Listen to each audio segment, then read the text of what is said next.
Picture this. You are standing in a damp, dimly lit barn in North Carolina. The year is 1966. The air smells like a mixture of high-octane gasoline, stale tobacco smoke, and the faint, sweet scent of corn mash. In the center of the room, illuminated by the harsh blue flame of a blowtorch, a mechanic is sliding under a stock car. He isn't fixing a broken part. He isn't tightening a loose bolt. He is carefully, meticulously welding a fuel tank that is illegal in every sense of the word. But he's doing it with such precision, such artistic flair, that he absolutely knows, that when the NASCAR officials tear this car apart bolt by bolt for 6 hours straight, they won't find a single thing wrong. This man is Junior Johnson. And he isn't just a mechanic or a driver. He is the ghost in the machine of American racing. In this video, we're going to show you how he used a $2 weather balloon to fool the most sophisticated inspection team on Earth, and why that specific trick changed the rulebook forever. But to understand the balloon, you first have to understand the man who bought it. This is legacy motoring. And I spend way too much time thinking about the gray areas where engineering meets rebellion. If you're someone who appreciates the fine art of bending the rules until they snap, make sure to hit the subscribe button and give this video a thumbs up if this helps you out. Here's the thing about Junior Johnson. Most people know the bullet points. They know he was a moonshiner. They know he was a NASCAR champion. They know he was the inspiration for the last American hero. But that is just the surface level. That is the movie version.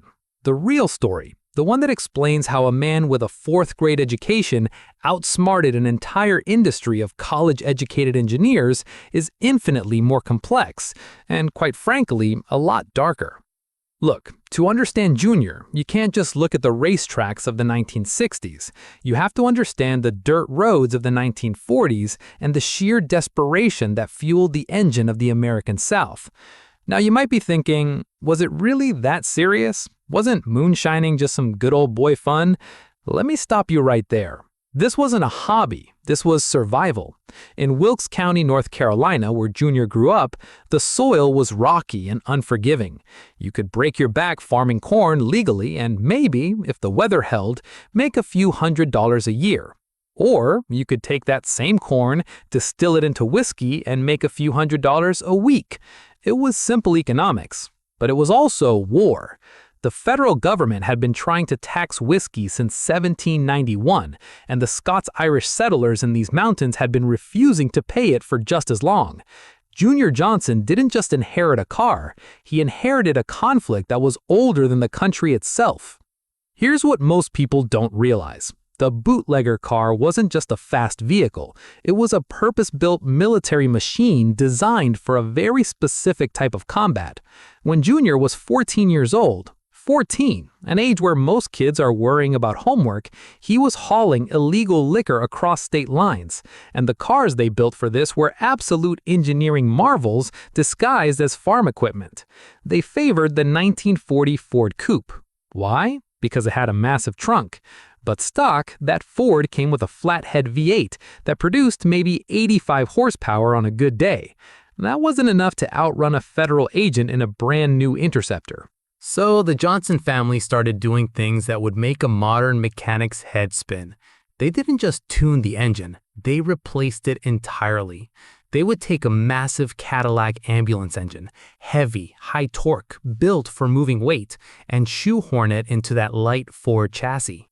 Suddenly, you had a car pushing 150 horsepower in an era where the speed limit was a suggestion and the roads were dirt. But power was only half the equation. You have to remember, they weren't racing empty cars. They were hauling cargo. A gallon of moonshine weighs about 6 to 7 pounds. Junior would load up 120 gallons at a time. Do the math. That is over 800 pounds of liquid sloshing around in the trunk. If you put 800 pounds in the trunk of a stock 1940 Ford and tried to take a corner at 90 miles per hour, you would be dead before you hit the tree line. The rear end would sag until the bumper scraped the asphalt, sending sparks flying. a dead giveaway to the police, and the suspension would collapse. So Junior and his brothers reinvented the suspension. They installed heavy-duty truck springs in the rear to handle the load, stiffening the ride so much that an empty car would bounce you right out of your seat. But loaded down, it rode level. It looked perfectly innocent. And that was the key: camouflage. Let's pause on that for a second because it's crucial. The genius of the Moonshine Runner wasn't just speed, it was invisibility. They needed a car that could do 120 miles per hour but looked like it belonged in a church parking lot on Sunday morning. They couldn't have flashy paint jobs. They couldn't have loud exhausts.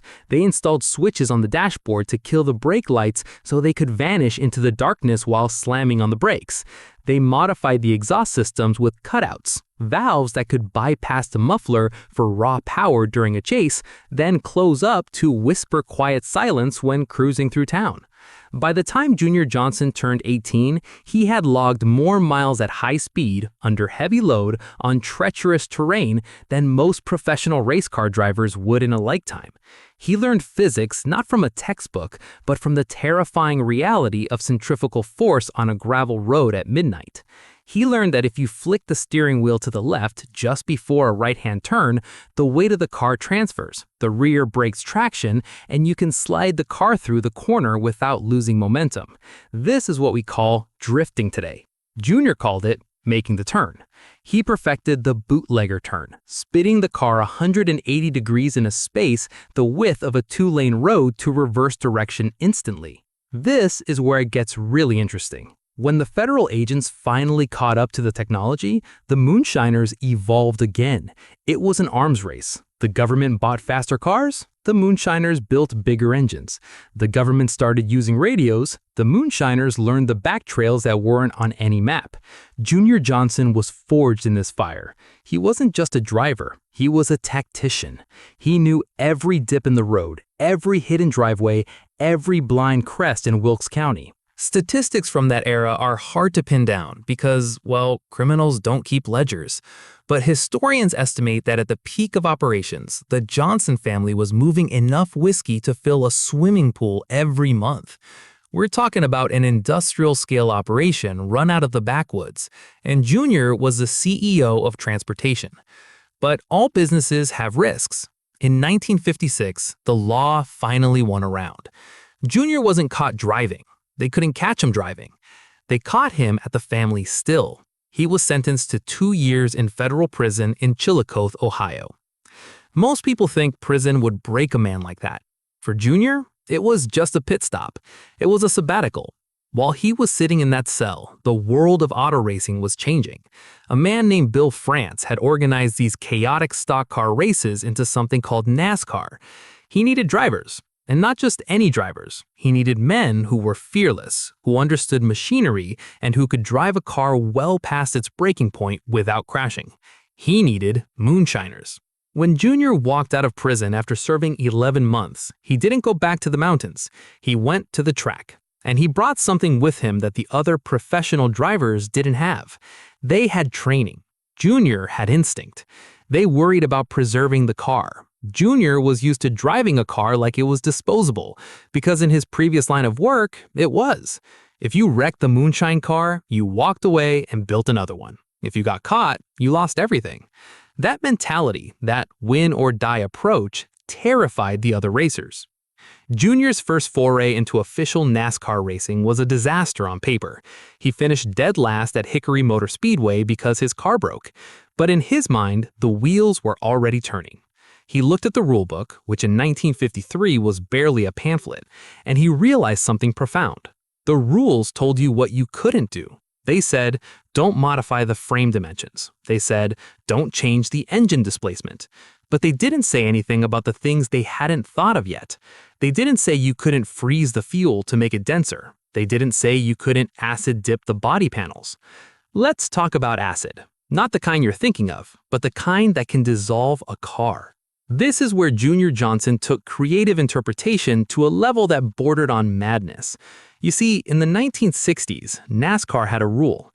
The body panels of the car had to be stock steel. You couldn't use fiberglass. You couldn't use aluminum. It had to be the heavy fixed steel that came from the factory in Detroit.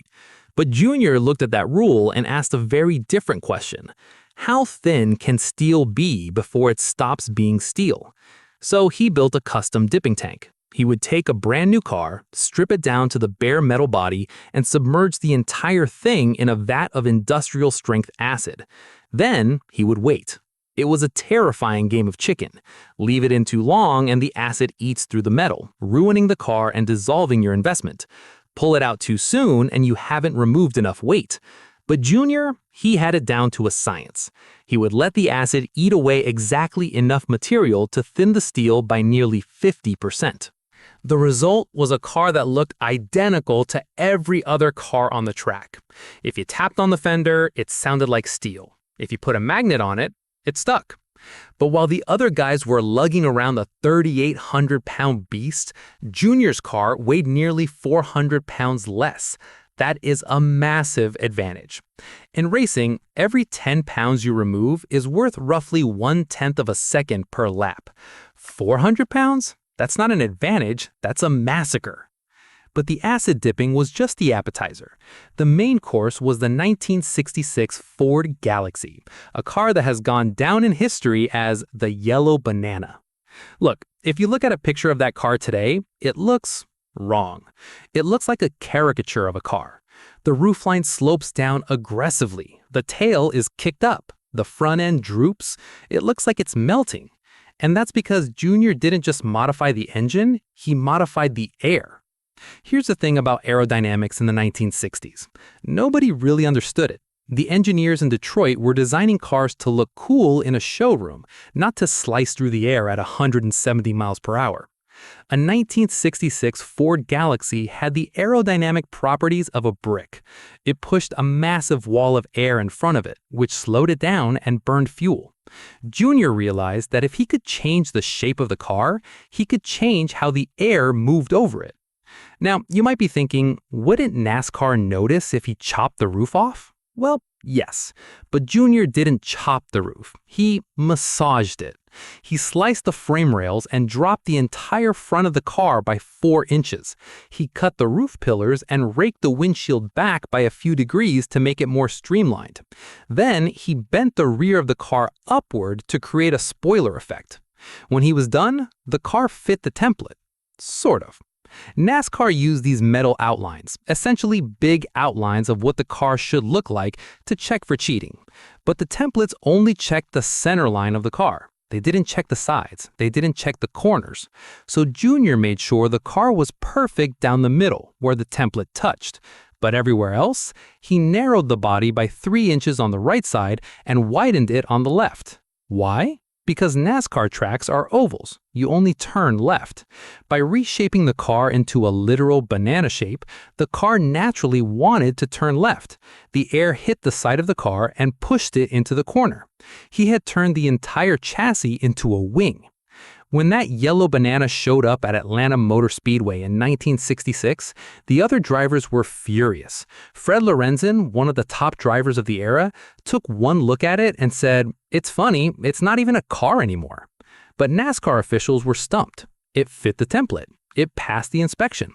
They had to let him race. And race he did. But Junior's greatest discovery wasn't mechanical at all. It was invisible. Back in 1960, specifically at the Daytona 500, Junior was in trouble. He was driving a 1959 Chevrolet that was, frankly, a dog. It was slow. In practice, he was getting blown off the track by the Pontiacs, which were pushing way more horsepower. He was running about 10 to 15 miles per hour slower than the leaders. He knew he was going to lose. So during a practice session, he was just trying to get out of the way. A faster Pontiac blew past him, and Junior tucked in behind it to let it go. But then something weird happened. As soon as he got close to the rear bumper of the fast car, his own engine RPM spiked. The car surged forward. He had to lift off the gas to keep from hitting the guy. Let's break down the physics here, because it's actually fascinating. When a car moves through the air at 150 miles per hour, it punches a hole in the atmosphere. Behind the car, there was a vacuum, a low-pressure zone where the air is turbulent and thin. Junior had stumbled into that vacuum. Because there was less air resistance hitting the front of his car, his engine didn't have to work as hard. He was being sucked along by the car in front of him. He experimented. He found that if he stayed right on the bumper of the lead car, he could go just as fast as they could using half the throttle. He called it hitching a ride. Today, we call it drafting. This is where it gets really interesting. Junior realized he could use this offensively. In the 1960 Daytona 500, he drove that slow, underpowered Chevrolet right up to the bumper of the fastest cars on the track. He stayed there for 490 miles, saving his engine, saving his fuel. Then, on the final lap, he used the slingshot. He waited until they came out of the final turn, then he pulled out of the vacuum. The sudden blast of clean air hit his car, but he had so much momentum built up from the draft that he shot past the leader like they were standing still. He won the Daytona 500 in a car that had no business being in the top 10. He didn't win with horsepower, he won with physics. And nobody else even knew what had happened. They thought he had a secret engine. They tore his car apart looking for it. They found nothing. Speaking of finding nothing, let's talk about the fuel tank. This is one of the most legendary stories in racing, and statistics back it up. In a 500-mile race, you have to stop for gas multiple times. Every pit stop takes about 20 to 30 seconds. If you can stop one less time than everyone else, you win. It's simple math. But the fuel tank size was strictly limited to 22 gallons. Junior looked at that 22-gallon tank and thought, that's just a suggestion. He couldn't make the tank bigger because the officials measured it. They would take the tank out, fill it with water, and measure the volume. 22 gallons exactly. So Junior got creative. He bought a regulation-sized fuel tank. But then he took a heavy-duty truck inner tube, the kind used in massive tractor tires, and stuffed it inside the fuel tank. He inflated it with air until it took up about 3 gallons of space. Then he went to inspection. The officials filled the tank. It held exactly 22 gallons. Perfect. They sealed it up. As soon as the car was back in the garage, Junior deflated the inner tube and pulled it out through the filler neck. Suddenly, that 22-gallon tank was a 25-gallon tank. 3 extra gallons. That doesn't sound like much, but over the course of a race, that's 15 to 20 extra laps. While the other drivers were diving into the pits for a splash of gas with 10 laps to go, Junior stayed out. He cruised to victory while they were changing tires. But the officials weren't stupid. They started catching on. They started checking the tanks after the race. So Junior had to evolve. He couldn't use the inner tube anymore. He needed something that would disappear. So Junior did something that sounds like it belongs in a spy novel, not a racetrack. He found the company that made weather balloons, these massive, thin rubber bladders designed to expand to the size of a house. He bought a stack of them. Before the race, he would stuff one of these uninflated balloons inside the fuel tank. Then he would inflate it with air, tying off the end. The balloon would take up exactly 3 gallons of space inside the tank. Here is the genius part. When the NASCAR official came over with his measuring can, he would pour in exactly 22 gallons. The tank would look full. The official would seal the cap, satisfied that Junior was playing by the rules. But as soon as the race started and Junior hit the gas, the fuel pump would start sucking gas. The first few gallons would drain out and the balloon would collapse. But Junior didn't stop there. He had filled the balloon with a specific chemical gas that, when mixed with gasoline fumes and heat, would cause the rubber of the balloon to dissolve completely. By the time the race was over and the officials checked the tank again, the balloon was gone. It had literally vanished into the engine, burned up as fuel. No evidence, just a winning trophy and a confused inspector scratching his head. Now, you might be thinking, that's risky. What if the balloon didn't dissolve? Well, Junior had a backup plan, and this one was even more audacious because it was hiding in plain sight. The rulebook was very specific about the fuel tank size. It said, the fuel tank shall not exceed 22 gallons. It did not, however, say anything about the fuel line. Most cars used a standard line, maybe a 1/4 inch thick, running straight from the tank to the engine. It held maybe a cup of gas. Junior looked at that line and saw an opportunity. He replaced the standard line with a massive 2-inch diameter industrial hose. And he didn't just run it straight to the engine. He snaked it. He coiled it back and forth under the car, hiding it inside the frame rails, wrapping it around the roll cage, basically turning the entire undercarriage of the car into a secondary fuel tank. By the time the fuel actually reached the engine, it had traveled through nearly 11 feet of hose. Do the math on that. A 2-inch pipe that is 11 feet long holds roughly 1.5 gallons of liquid. That's another 5 laps of fuel. When the officials checked the tank, it was legal. When they checked the fuel line, Junior just shrugged and said, "I wanted to make sure the engine didn't starve for fuel in the corners." They couldn't argue with him because there was no rule against a safety modification. This is legacy motoring, and here is what most people don't realize about cheating in NASCAR. It wasn't just about making the car faster. It was about making the officials feel smart. Junior understood psychology as well as he understood mechanics. He knew that if the inspectors found nothing wrong with his car, they would keep looking until they tore the whole thing apart. They couldn't go back to their boss and say, "Junior Johnson is clean." Everyone knew he wasn't clean. So Junior started planting decoys. He would deliberately leave a small, obvious violation for them to find. Maybe he would leave a bolt loose on the carburetor. Maybe he would use a slightly illegal air filter. The officials would swoop in, point at the violation, and say, "Aha, we got you, Junior." They would fine him $100, make him fix it, and walk away feeling like heroes. Meanwhile, they had completely missed the fact that his entire chassis had been lowered by 2 inches, or that his fuel line was holding enough gas to drive to the next county. He sacrificed a pawn to save the queen. Let's shift gears to the engine itself, because this is where the black magic really happened. In 1963, Chevrolet introduced a new engine. It was officially called the Mark II, but everyone in the pits whispered about the mystery motor. It was a 427 cubic inch beast that was designed specifically for racing. But almost immediately after it was introduced, General Motors pulled out of racing. They issued a corporate ban on all motorsports support. No more factory parts, no more engineer support. Junior was on his own. For most teams, this was a death sentence. For Junior, it was Tuesday. He took those 427 engines back to his shop in Ronda, North Carolina, and started doing things that GM engineers had never even considered. The biggest issue with these massive engines was airflow. An engine is basically a giant air pump. The more air you can shove in and the faster you can get it out, the more power you make. The bottleneck was usually the exhaust.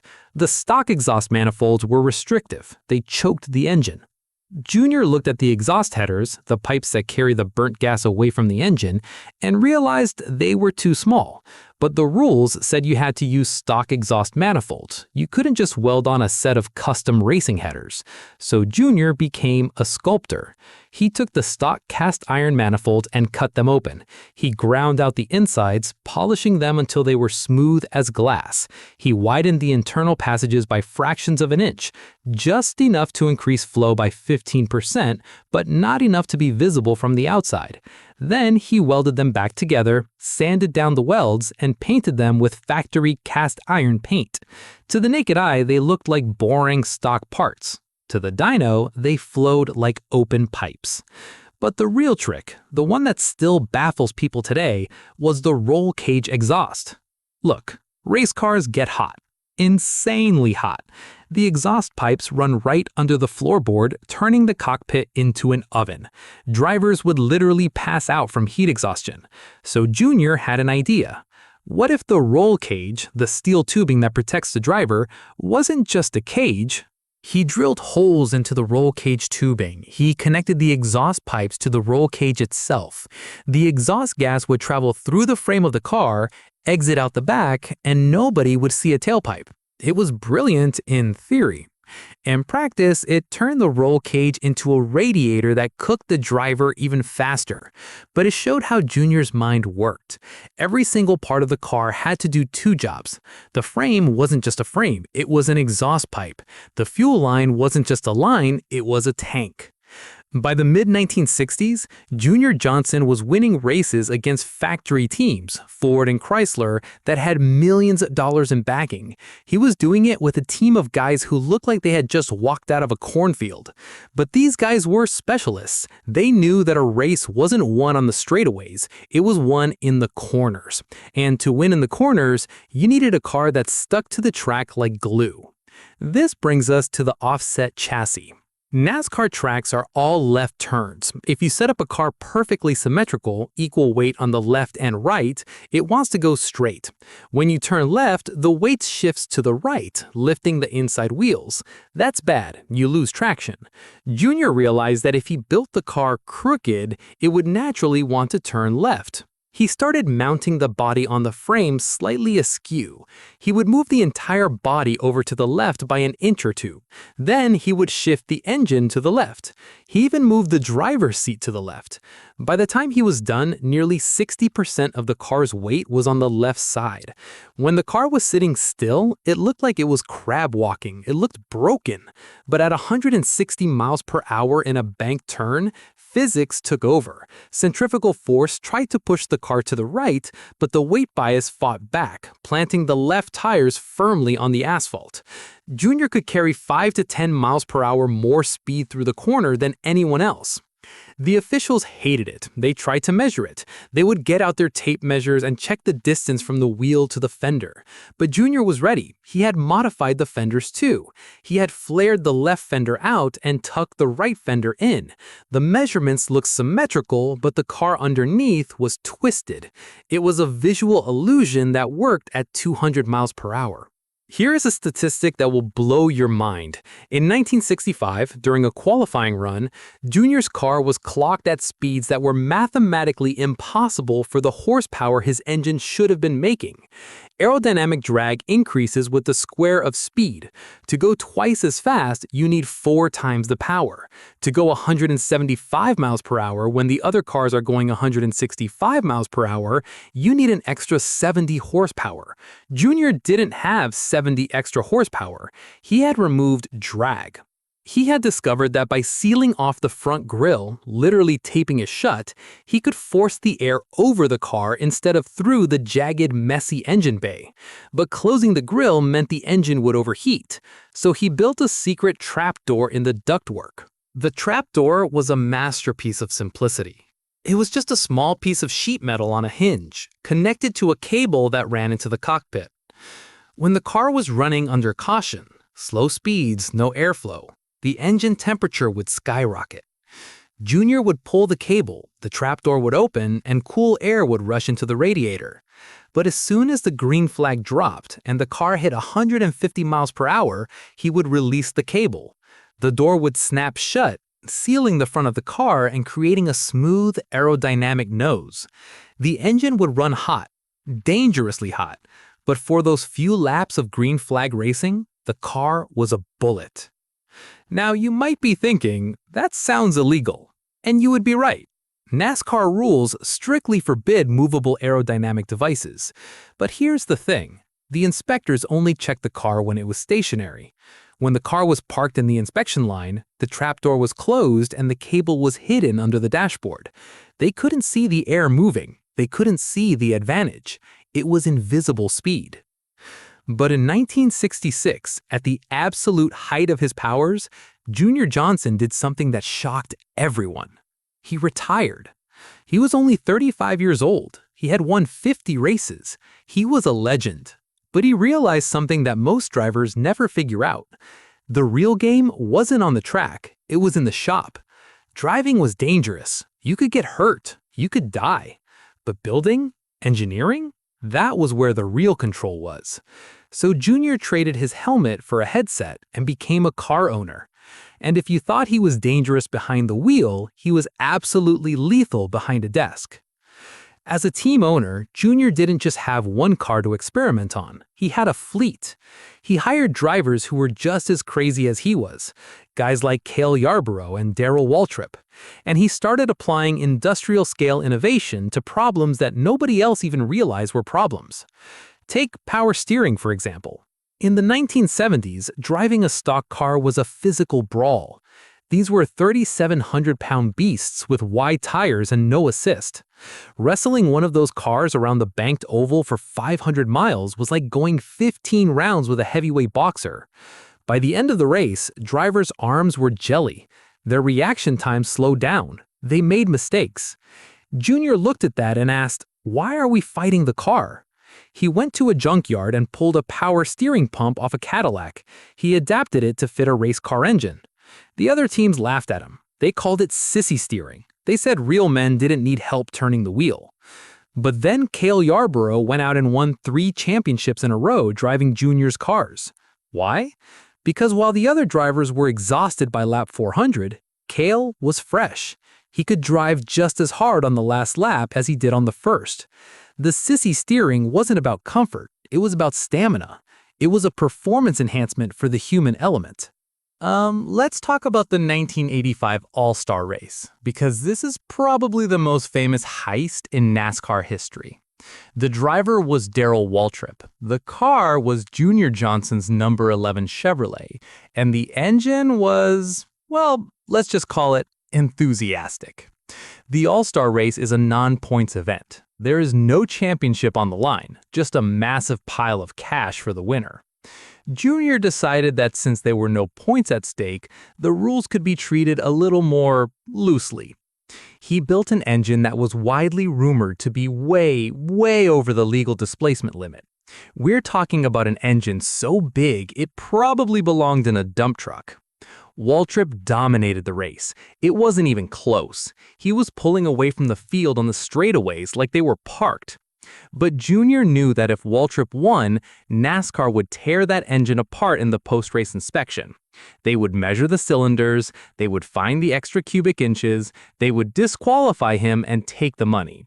So Junior gave Waltrip a very specific instruction over the radio: drive it until it blows.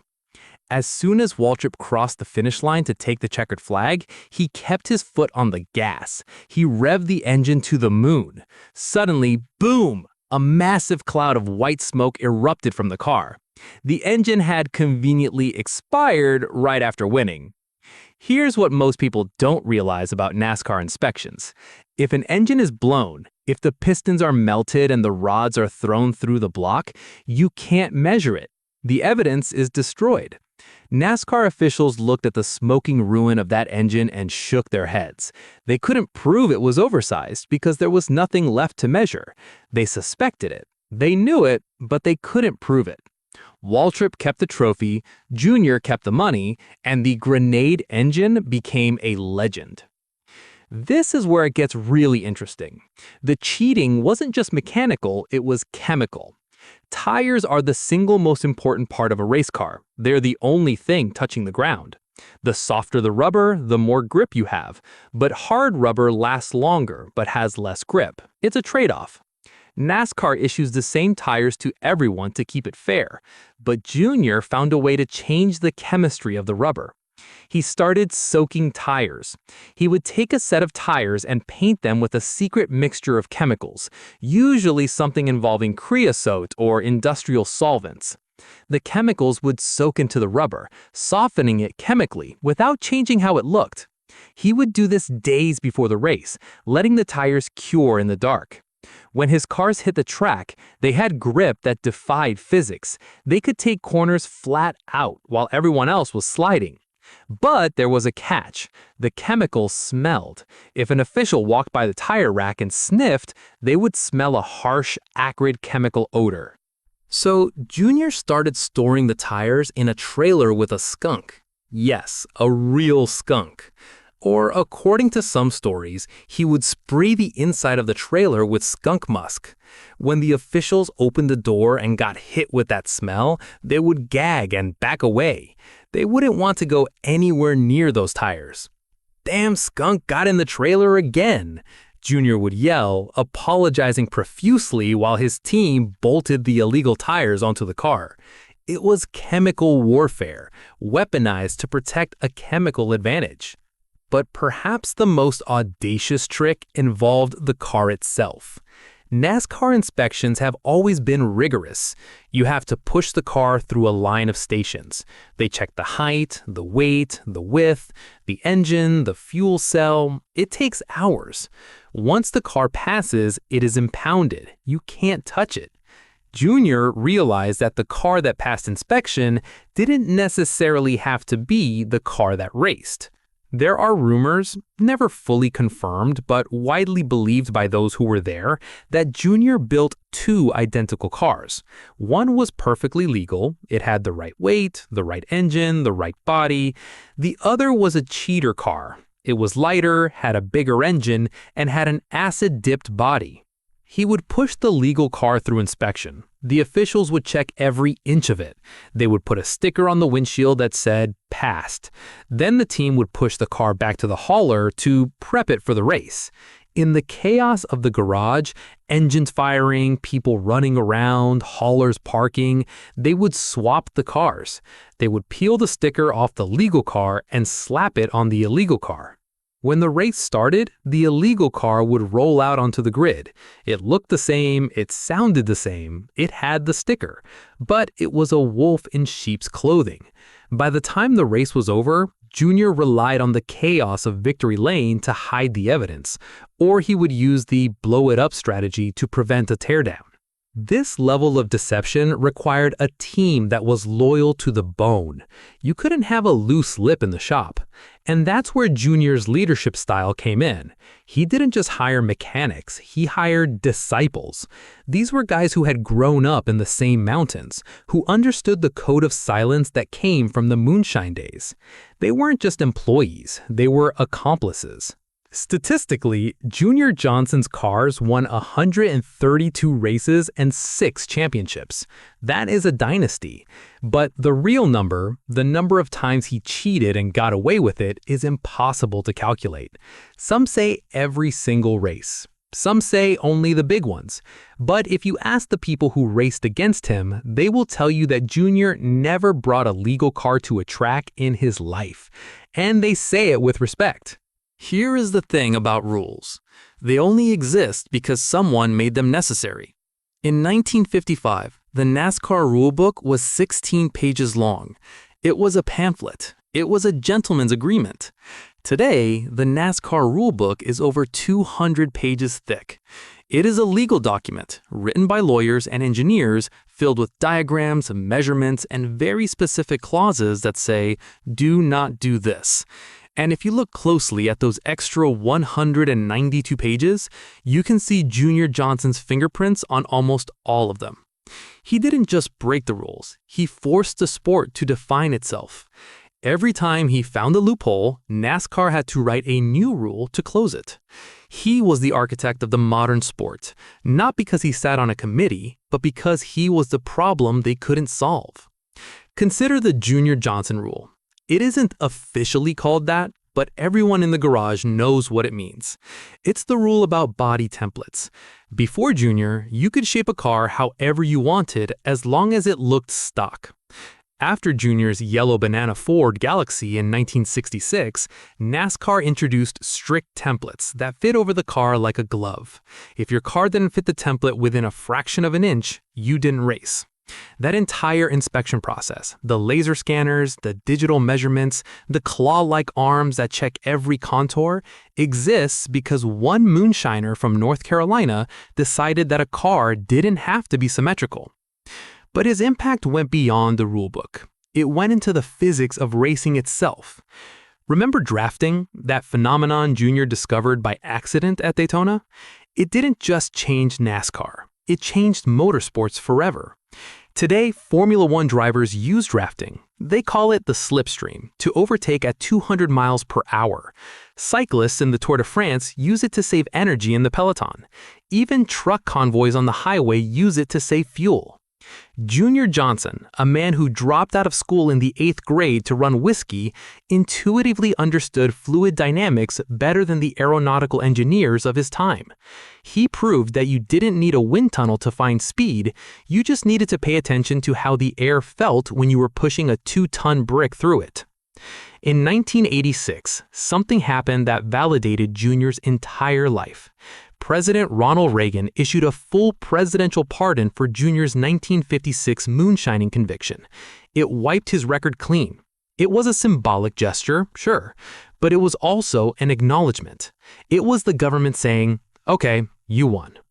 Junior never apologized for the moonshine, and he never apologized for the cheating. In his mind, they were the same thing. They were about survival. They were about using your brain to beat a system that was designed to keep you down. Whether it was the federal tax agents or the NASCAR technical inspectors, the enemy was always the same: authority. And Junior Johnson was the ultimate rebel. Now, you might be thinking, what happened to all his secrets? Well, that is the final mystery.